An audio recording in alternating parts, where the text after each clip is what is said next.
Hey there, Janelle from CandleScience. Many of you have been looking for an alternative wax to the ever-popular 464. Let's check out 415 to see if it's the right wax for you. First off, it's worth noting that this wax is designed for container candles only. We don't recommend it for pillars, votives, or wax melts. What makes 415 different from other soy waxes? This is a pure soybean oil wax with no additional additives. So if you want to make 100% pure soy wax candles with no additional natural additives, this is a good option for you. However, the lack of additional additives means you might run into certain challenges when using it. Specifically, 415 is more prone to frosting and surface imperfections. With that in mind, 415 soy wax is best used as a blending wax and not on its own. But if you decide that 415 is the one for you, here's some info and tips to help you get better results.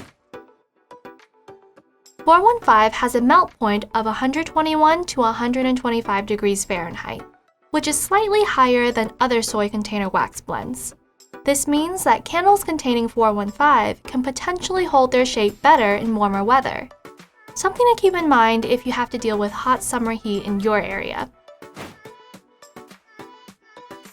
For the best burn performance, we suggest CD or Eco Series wicks, which perform well in a variety of different waxes.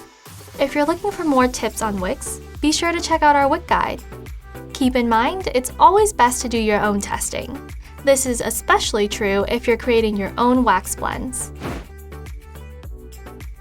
This wax has a recommended fragrance load of 6 to 10%. For quick and consistent math, 6% means 1 ounce of fragrance oil per pound of wax, while 10% means that you can use 1.6 ounces per pound of wax.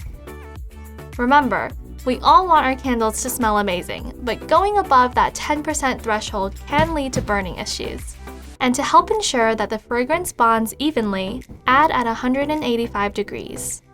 Then, remove from the heat and stir gently for 1 to 2 minutes. Wait until the wax reaches 95 degrees before pouring into your containers. We found that pouring at too high of a temperature can result in surface issues. Keep in mind that frosting won't affect the burn quality or smell of your candles. But if you want to try to lessen the effects of frosting, you can try a few things. With 415 in particular, we don't recommend adding dye because this can actually make frosting more visible. Preheat your glassware to a max of 100 degrees Fahrenheit to prevent temperature differences between your wax and containers when pouring. Cooling at room temperature and avoiding fluctuations in temperature can also help reduce the effects of frosting. Here's another pro tip. Elevate your candles on a wire cooling rack to prevent heat from transferring to your work surface and cooling your candles too quickly. And that's it. That's the 411 on 415. Let us know what you think of 415 by leaving a review. And if you have any other questions, let us know in the comments.